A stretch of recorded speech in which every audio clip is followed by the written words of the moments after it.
The Los Angeles Chargers just proved something that should scare the whole AFC. They can win a big game even when they do not look ready on paper. Everyone came in thinking this would be about what is wrong with them. The shaky offense, the tough stretch, the injuries. Instead, one hard night against the Eagles made it clear this team has a new edge, and it showed up when the pressure got heavy. Nobody expected the Chargers to look like the team that can drag you into their kind of fight and still come out smiling.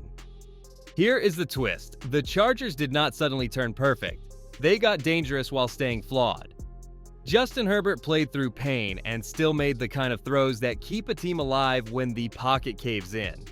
The offense looked like it was one hit away from falling apart, yet it kept finding just enough. A scramble here, a third down there, points that kept stacking even when the drive felt messy. And while people watched the chaos on offense, the defense kept changing the mood of the game, turning normal plays into moments that swing everything. Now, the real question is why this is happening, because it is not only about one win or one tough quarterback. The Chargers are starting to play like a team with a plan, and that plan is not about style. It is about control, pressure, and patience. That leads straight to the most important piece in all of this, Jim Harbaugh, and the old school way he is building wins that feel ugly but end up feeling final.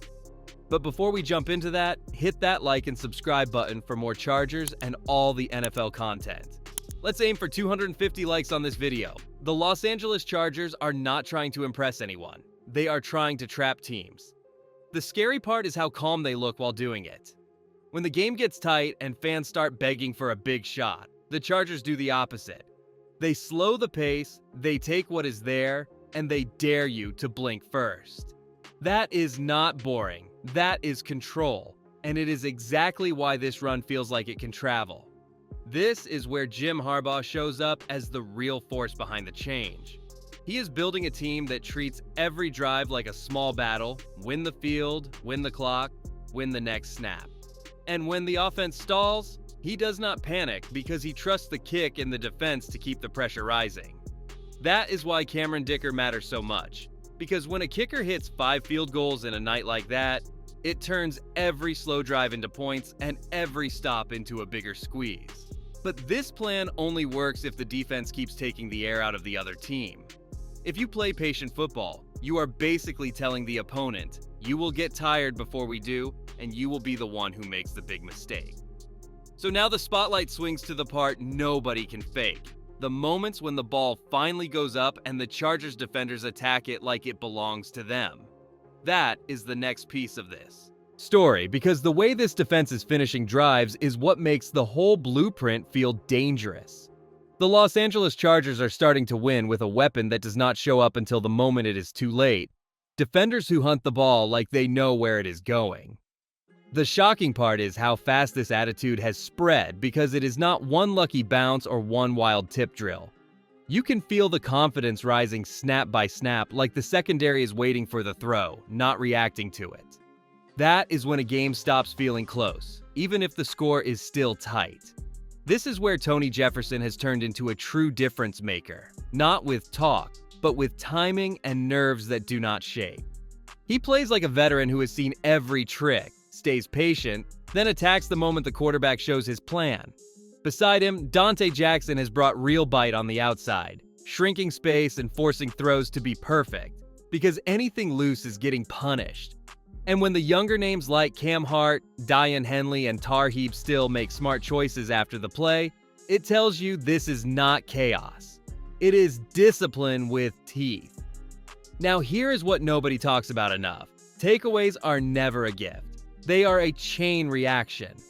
The back end can only play this aggressive when the front makes the throw feel rushed and uncomfortable, because panic is what creates the soft passes defenders live on.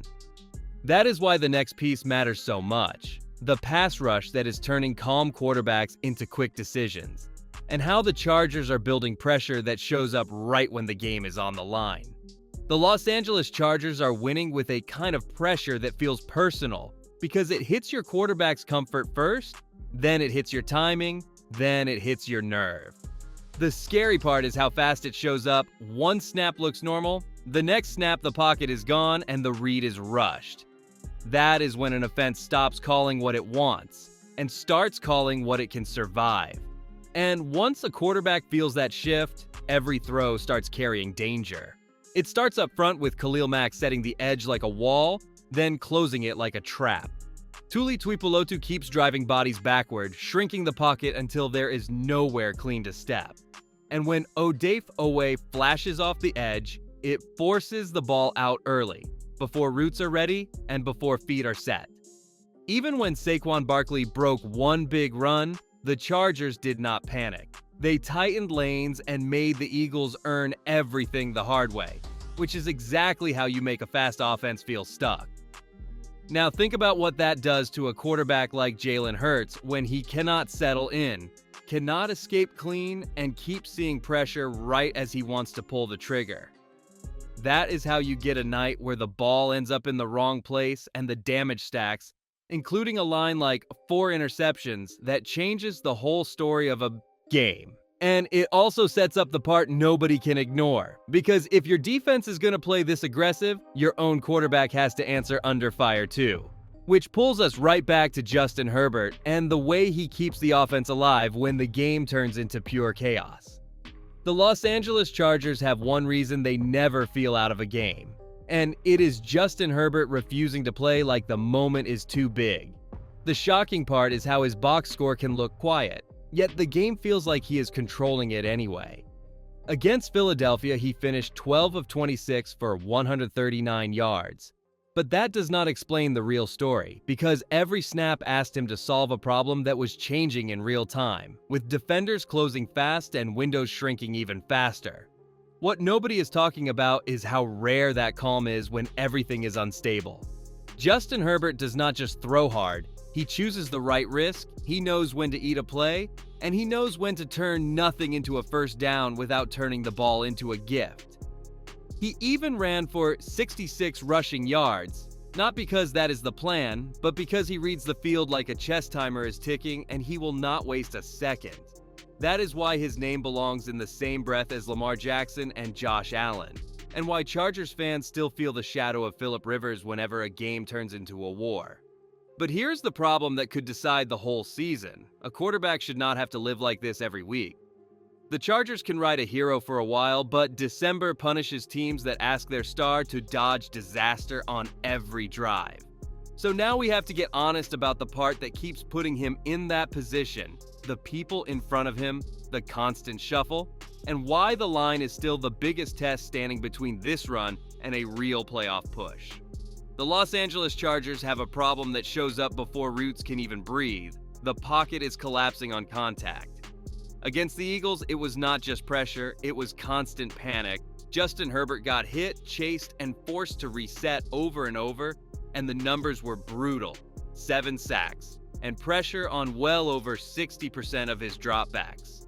When that is your normal, every play becomes a small emergency, because one missed pickup turns into a free runner and a drive that dies fast. A big reason it keeps happening is the shuffle and the chain reaction it creates. Andre James has to make the calls while bodies are flying inside, and one late signal can leave a gap wide enough for a clean shot on the quarterback. Mekhi Becton is battling every snap, but the edge rush does not care about effort, it cares about timing. And timing breaks when the lineup keeps changing. Add in Jamari Salyer and Bobby Hart getting thrown into different spots, plus the loss of Joe Alt, and now protections become guesswork instead of routine. Because the group is learning each other while the season is still moving. That is why the Chargers cannot live on straight dropbacks and hope it works out. They have to build answers that reduce damage, quick throws, extra help, and a plan that makes defenses think twice before they pin their ears back. And the cleanest way to do that is not flashy. It is to make the ground game matter so much that the pass rush cannot sprint every snap. That brings us to the next turning point, how the Chargers are using the backfield to steal calm moments for Justin Herbert when the line cannot give them for free. The Los Angeles Chargers found a way to fight back without asking their line to become something it is not. Instead of living in long dropbacks and praying the pocket holds, they started leaning on the simplest kind of football. Hand the ball off, take the free yards, and make the defense play honest. The shocking part is how fast that changes the whole feel of a game, because once a defense has to respect the run, it cannot just fly at Justin Herbert on every snap like it is a 7-on-7 drill. This is where Omarion Hampton and Kimani Vidal matter more than people realize, not as stars, but as a steady punch that keeps coming. One back hits with power, the other hits with fresh legs, and the rotation keeps the hits spread out so the offense does not burn out. It also helps cover for the chaos left behind when Najee Harris went down and the backfield had to grow up fast. And even when the play breaks, the threat of Justin Herbert pulling the ball forces defenders to hesitate for one heartbeat. And that one heartbeat is the difference between a clean hit and a clean escape. Now zoom out, because this is why the Chargers are suddenly annoying to play. When the run game is doing its job, the clock keeps moving, the pass rush gets less free shots, and the defense gets to stay aggressive instead of exhausted. That is the kind of setup that makes a team feel dangerous late in the year.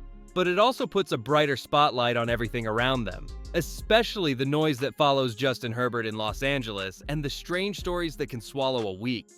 And that leads straight into the next turn, the viral postgame moment, the unexpected Philip Rivers twist, and why the playoff race is about to get very loud. The Los Angeles Chargers woke up after that win and found the internet judging a whole person off a few seconds. Justin Herbert got caught in a weird postgame moment on live TV. He tried to get to his teammates first, then he still did the interview, and somehow that turned into a character debate. What nobody wants to admit is that clips do not show the full setup, but they still spread faster than facts. And suddenly people who were not even on the field were acting like they know exactly what happened. Then the past jumped into the present because Philip Rivers is suddenly back in the league with the Colts, and it feels unreal. One minute the Chargers are pushing forward with their franchise quarterback, the next minute an old era is walking back into the AFC story like it never left. Even if he never takes a real snap, just seeing Philip Rivers attached to a late-season playoff fight adds pressure to everything, because now every game has this extra layer of drama hanging over it. But the Chargers cannot live on storylines. They still have to win with the offense they have right now. The truth is, the passing game still needs more answers, and Justin Herbert needs a few easier throws that do not require magic every drive. That puts a spotlight on whether the plan can unlock more from names like Keenan Allen, Ladd McConkey, and Oronde Gadsden, because the road is already here. At the Chiefs on December 14th, at the Cowboys on December 21st, the Texans on December 27th, then at the Broncos in Week 18 with the time still not set. And that is the real hook. Can the Chargers add one new wrinkle fast enough to survive this stretch? Or does the schedule force the truth out of them?